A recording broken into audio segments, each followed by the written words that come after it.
as a child, it's so interesting, because people tend to remember your negative experiences more because it's so loud and hurtful. But when it comes with your family, I've been through my parents' divorce and everything. But what I remember the most about my family is when I felt safety, when I stayed with them. Like, That's it's a tiny beautiful. little thing though. But like, when I was a little child, I used to hop onto a bicycle with my mother and she took me to shopping or go to the park or anywhere. But I felt so safe stay behind my mother. And that image, it's so much bigger than anything I experienced as a child. And the safety I felt, it's just so warm, and I've never felt anything like that in my life. So you guys like often express regret as a mother or regret with your family, but as a child, actually we don't remember much of the bad experience I went through because my mother's love was so unconditional and so huge. What I remember about my mother or my family, I don't remember any bad experiences. I had some for sure, but happiness or like positive experience was so much bigger than that. That's awesome. That's That's beautiful. beautiful. Beautiful. Love that. It works the other way as well. I mean, we talk about unconditional love for our kids, but I went to England and I got really unwell. And the way that my mum took care of me, and she's almost 80 now, but honestly, I was so happy that I was ill because, because whenever I go over, she cooks for me and the love is there. But when you're ill, it's a different kind of love and that's poured on you. And it didn't matter how old I was her child and I was hurting and I wasn't well. And she was giving me all these remedies and making me all this like comfort food and making sure that I was doing it. And I was like, I just want to be here forever because this is amazing. But the thing that you said about safety, when my husband passed away, that's my first thought was to go back and be with my parents because that's where I knew that I was going to get what I needed. Both my boys, they were 9 and 14 at the time, and they just absolutely refused to leave. And I realized that, if I took them to England, I would be taking away their friends, their home, everything they knew. They'd have to start a new school system. So I made a pact with them. I said, okay, we'll stay here in America, New Jersey, but in the summers we'll go back to England and we'll spend the summers there. It started off like 6 weeks, and then every year it kind of got reduced because they had things to do. But I remember every year thinking, if I can just get through this, then I get to go to England. And the minute I stepped into my parents' home, it didn't matter how tough that year had been. It didn't matter how I'd felt, the loss, the grief. As soon as I stepped into my mum and dad's house, it was like I knew I'd be okay. Because that's where I replenished the world. That's where I went to sort of get back all that love and that nurturing. And then I would take those weeks, and then I was like, you know what, I can tackle anything after this. And then I would go back. I mean, obviously now I don't need it as much, but in those first few years after my husband passed away, that was something that I could not have survived without. I needed to go to England. I needed to be with my parents. I needed to get all that love and just that it was my safety. It was my security. And then I was like, okay, now I can go and tackle the rest of the year. That's and then beautiful. I'll come back again. That's beautiful that they were there for you and that they were still alive and Right. all the things. And like your mother taking care of you. When I was at home the last time, I was having a lot of pain in my leg. And so my daughter gets on TikTok and she starts looking at all this stuff. And the next thing I know, she's like, I'll be right back. I'm going to the grocery. And she comes back with all this ginger root and a cheese grater, which she did not have. So she's grating ginger root and she's wrapping it in this cellophane and putting it on my leg where the pain was because it helps with inflammation. And I was like, wow, look at this. My little girl is now taking care of her mother. And the feeling of love and safety in that was, I can't explain it. It brings tears to my eyes to think about it because she cared enough to do the research and, try to find something natural. I thought that was very sweet. So it comes back. Everything you give your kids, sooner or later, the compassion comes back. And my son is not as compassionate as my daughter. She's very compassionate, and he's a typical businessman. He owns a business and his mind is there, and he's always, y'all know the drill on that. But he's a very loving kid. He's just not so much compassionate. Like, he's not going to ask you how you feel every day, or he's not going to, Maybe he just been shy. No, I don't think he's like. Because I realized I talk about my mother a lot in here, right? I feel like I'm such a mommy boy, whatever. But I then think it's beautiful. I do not express how I feel about my mother to my mother very often. Yeah, Maybe you could write her a letter and tell her how special she is. that's and right. Yeah. Is it a cultural thing? I think it's a cultural thing, yeah, because in Japan, like, we don't express our feeling very often, and we find it beautiful that we understand each other without saying anything. Oh, wow. We've taught that's the beauty of I love that. Yeah. communication and everything. But the thing is, if we don't say it, they would know.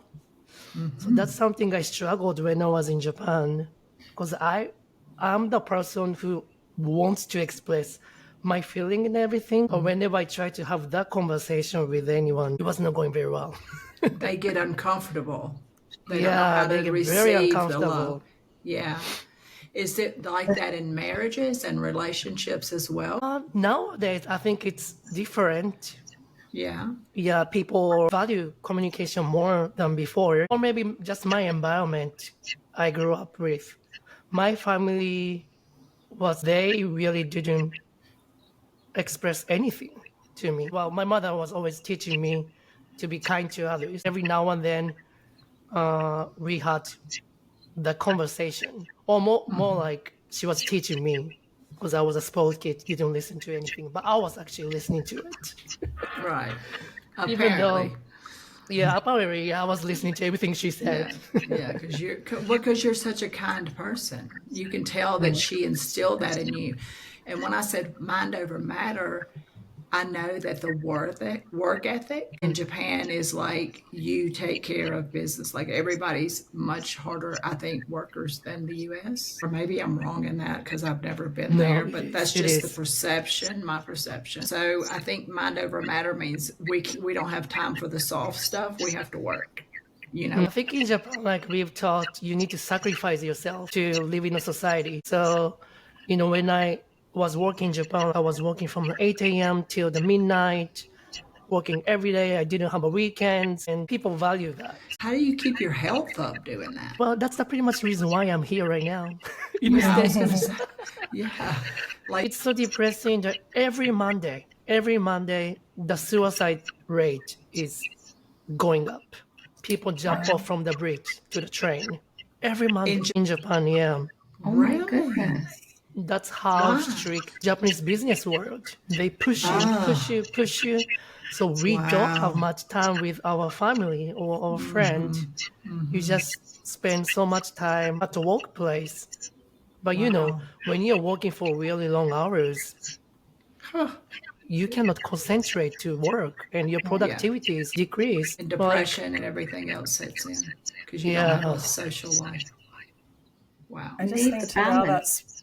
that speaks so much to that we are the only ones to heal ourselves, and for you to recognize that there was something deep inside of you that needed to express, and it may not be in that country that you grew up in, and that you somehow, I don't know if this is what your process was, but that you ended up ultimately leaving to care for yourself, or to maybe be able to express differently in a different place in the world, in a different culture.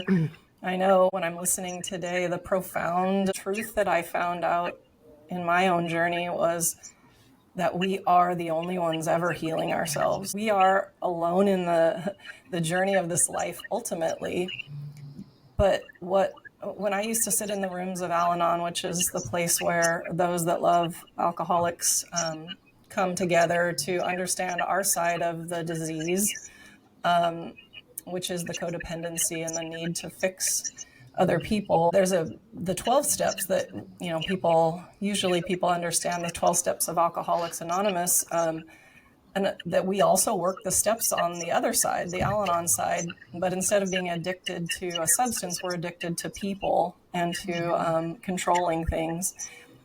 And so you also work with your 12 steps, and in the fourth step, they talk about doing this complete inventory on your own self. And it was like revolutionary to me at the time, because I was, it was really easy for me to identify what was wrong with my husband. Like I said before, I was pretty arrogant in thinking I didn't need much change. But the process of 12-step work invited me to do was, after writing down all the people that had harmed me in my life, like from birth till the present moment, just to write every single thing that has offended you, harmed you, affected you throughout your whole life. It takes a while to do that. But pretty much it's every single person you've ever encountered, right? From your family members, friends, teachers, systems, whatever it is, because everything affects us in some way or another. And at the end of that, one of the steps that follows that is, now that you know the way that you've been hurt and harmed, and you write out how that affected you, the goal is to then go back down that list and go to each of those people where it's applicable, where you can actually access them, either by in person or writing a letter, or talking to them if you can, if they haven't passed away, or it won't be harmful or hurtful to speak to them. But you would think, my brain, right, says, that somebody has harmed me, that the apology that we're waiting for it was in the forefront of my mind. So the twist is that we go to those people to accept our side of the situation. So here's an example. I felt unloved to some degree by my parents. I'll just use my dad as an example, because he didn't say I love you when we were growing up. And it wasn't something my parents just freely said. I guess it was generational. It was maybe not passed on in their family. I felt very loved by my parents, as you know, but that did affect me. And it was one of the little things when you're doing a whole inventory of your life. So the fact that my dad never said, I love you, hurt me. But the craziest part is, what that did to me was it caused me to not say I love you to him. So when I look at going to him, what am I owning? I'm not like, okay, Dad, you never said I love you. Like, you know how that hurt me. You should owe me an apology, so that, because you really screwed me up emotionally. That's not the way to heal. The healing comes when I say, Dad, I never got to say I love you. Oh my gosh, it makes me cry.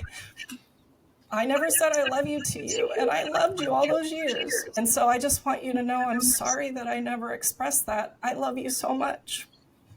And do you know that to this day, it's still very difficult for my dad to say it. My mom and dad, before she passed, she began to say it. She goes, that's so lovely how you say I love you, and we should have done that. We never knew to do that. But my mom started saying it earlier than my father, but he used to say, like, be careful now, take care of yourself. And I knew that meant I love you. But he eventually, and to this day, like when he says I love you, the impact it makes inside my heart, and I smile so big, because I already healed from that. But it wasn't because he was ready to heal or say those words.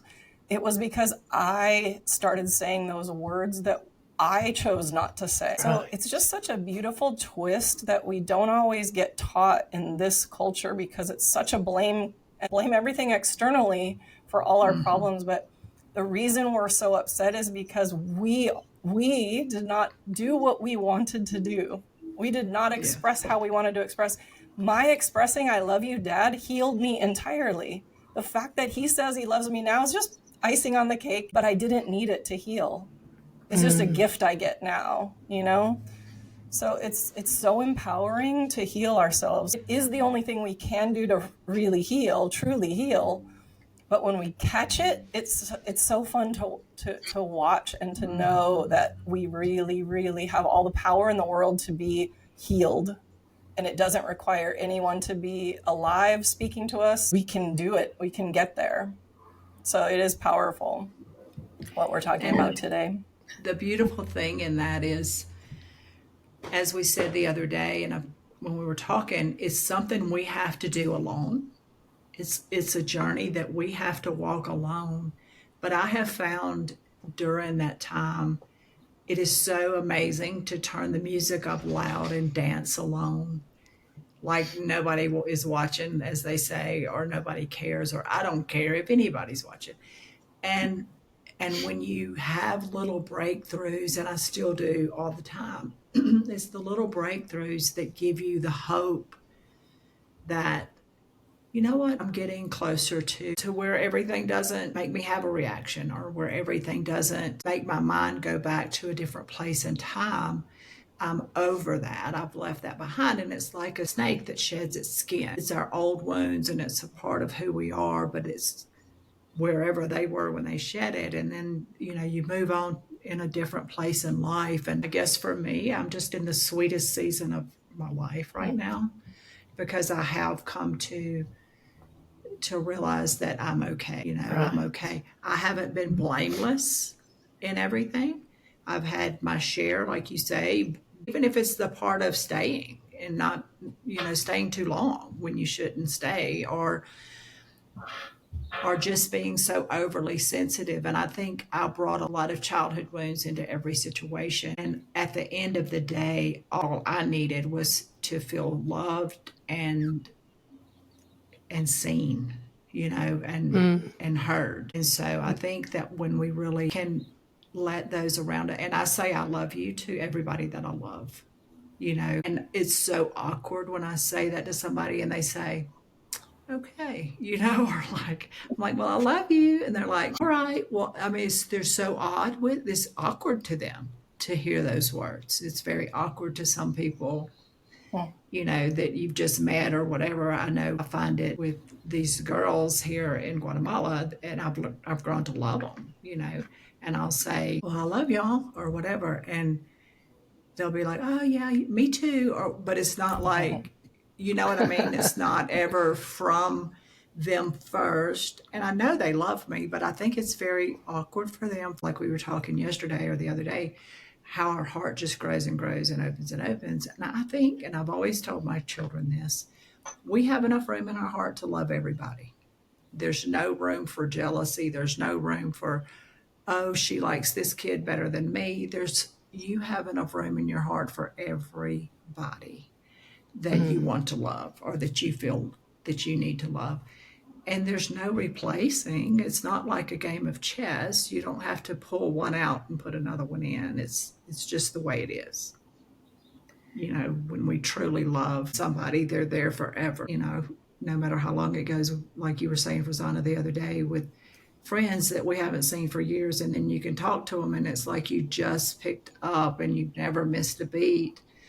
And I know I have my friend from third grade, and we can still do that, and we can still laugh about all the crazy things we've done together in life and some of the sad things that we walked through. She lost both of her parents very young, and just being there. But the saddest thing now is she has Alzheimer's, and so she can't remember anything, and that's just heartbreaking. Something I try to outrun all the time. That's why I think I study all the time, is because I want to keep my brain active all the time. Like I'm horrified of that, because that's what my mother died with. The thing is, like, I'm the one who doesn't say I love you very often, because in Japan we don't say it. We don't say I love you, or we don't even hug Really? people. Yeah. But that's the reason why I show my love in a different way, by being kind to others, or be considerate, or being polite. Like many people tell me, oh, Japanese people are so polite, but that because I think we express our love that way. And for me, saying I love you is really heavy. It's not nothing really casual to say it.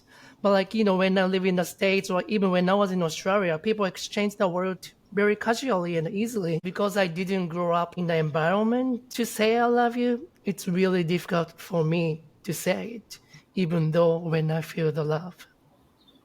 So Right. like that's something I need to work on because I live in a different culture and I need to adjust the way to express my love. But being kind or like being generous or being considerate or being polite, that's something valuable in any other culture. So I'll keep doing that for people I love, but I need to find a way to say I love you. Well, you just did. You just did. We all have to remember everyone has a different love language, right? People show Yeah. their love in different ways. Because I'm the same to now. Culturally, in the past, we never said, I love you. It wasn't a thing that was said, it was a thing that was shown. The way that mum took care of us, the way that, mum shows her love through her cooking, and she will just shower you with these amazing treats and things that she makes, and you'll come and she'll like sit down, have any guest that came, it didn't matter if you had 10 to 20 people that came in one day, she would feed all of them, cups of teas, everything. She invited you to join the meal. And then with us, when we had our special, we have Eid, which is a very special celebration and a day. And the night before, not only was she cooking for the next day and to feed all these people, but she was there sewing clothes that she had made us, because you had to have a new outfit for that day. And she'd be Wow. hemming away, and she was brilliant at making clothes. And she would be up until 1 o'clock at night sewing our clothes. She didn't need to say, I love you, because she showed it in every day. And some people aren't good at saying it, but they will show you. And you just have to figure out the clues. I mean, I'm just sort of learning as I watch my boys, and they're two very different boys. One is very open about saying I love you, and the other one is not so much, but doesn't mean that they don't both love me. They just show it in different ways in the way they interact. I And think that's a that's big the piece of it. key. Yeah. Yeah. I think that's the key, that the story about my dad, it's like, if we hold on to any moments in our life that we had some kind of feelings, like maybe my dad doesn't love me, or even if it's just for a second, right? We hold on to that. I could have held on to that for a lifetime, feeling on some level that he didn't, love parts of me or whatever it was I was holding on to. But that we can change the past and we can come to understand the real truth, right? As we're sitting here talking about love, how much love is expressed differently, and yet through all of those stories there was love. So the fact that a child takes away a notion or an idea that there's maybe a lack of love here, and that can affect me my whole life, how powerful healing is to go back and to right all of those mistruths that we believe. Right. Because my dad loved me the whole time, and I know that as an adult, but my child self maybe wondered, because I could hear other people's fathers maybe saying it. It really is important to not even to look at it like, oh, I should just get over that. Of course my dad loved me, and dismiss it, but a little girl might have seen it that way. And so there's just so many little intricacies to loving ourselves into healing and loving other people, because everyone is doing their best in those moments, Yeah. not knowing how they might affect the person for life. That's absolutely true. My father, I just remember even as an adult, when I would talk to him on the phone or whatever, if I would say, well, I love you, I would get so emotional I could hardly say it, because he was not one to say it either. And so it would just make me extremely emotional and almost vulnerable, feeling like, what if I get rejected? What if he doesn't say it back? So I totally relate. But I think it's so intriguing, the different cultures. Like here in Guatemala, everybody you meet hugs you and kisses you on both sides of the cheek. And I'm kind of like, I'm a very affectionate person, very affectionate, if I know you. But if I don't know you, I really don't want you in my grill, and especially kissing me on the cheeks, and they like hug. He asked me one time, he was like, "Are you uncomfortable with all the hugs?" And I said, "A little, yeah, a little, because I'm not used to that." So it has this huge family Christmas Eve breakfast every year, and it really looks like this huge Italian family because it's people, the whole family comes. And so as I was sitting there, these even teenagers or 20-year-old kids or 8-year-old, whatever, or 90, they would all come by and just hug me so tight and kiss me on the cheek and say all this stuff in Spanish that I couldn't understand. And I'm just like, yeah, like, see, knowing God knows what I was agreeing to. But anyway, it's hilarious that it's just made me feel almost sore at the end of the day because I was touched and hugged and squeezed and pinched and kissed so much. It's crazy. It's crazy, the different cultures. Well, I'm a hugger. So when we I meet, am too with people I know. But That's not the like people you know. Yeah. right. But if I'm in a stoplight, I don't want somebody reaching in and hugging me in the car. Like that's how it's like a little intrusive feeling, I guess. But I'm learning to Always gets so awkward. Now Like when it is awkward. I face the situation with both cheek kissing situation, I'm like, what Yes. are we doing here? So now I just lean I'm in from and I'll pat Japan. them Like on I the don't back. do it. I just kind of pat you on the back and let's do this. Let's get this over with. But I don't do the kissing yet still. why do grandmothers always love to? Both my grandmothers are Pinch passed away. the But why do they love cheeks. to pull your cheeks Oh, and right. slap you a little bit? Yeah. Yes, they do. They do. And my grandfather gave me such a complex because he would always say, "Oh, you're so fat and fine," and I would be like, "That is not what you tell a child." "Oh, come here, let me hug you. You just said you're just patchy. You so fat and fine." Like, then you go look in the mirror and not eat for 3 weeks because you felt like you were this fat kid. Yeah. So that was just his way. The things we're told as a child, that's a whole other podcast that we have to have a Oh my conversation gosh. about. Trust me. Yes. All right. Yeah. I have Next some podcast. stories to tell. Yeah. For sure. Hey, it's Debbie. Join us each week on Tuesdays by clicking the subscribe button. While you're at it, give us a like. We'll see you next week. Thank you for being on this journey and keep being your most authentic self.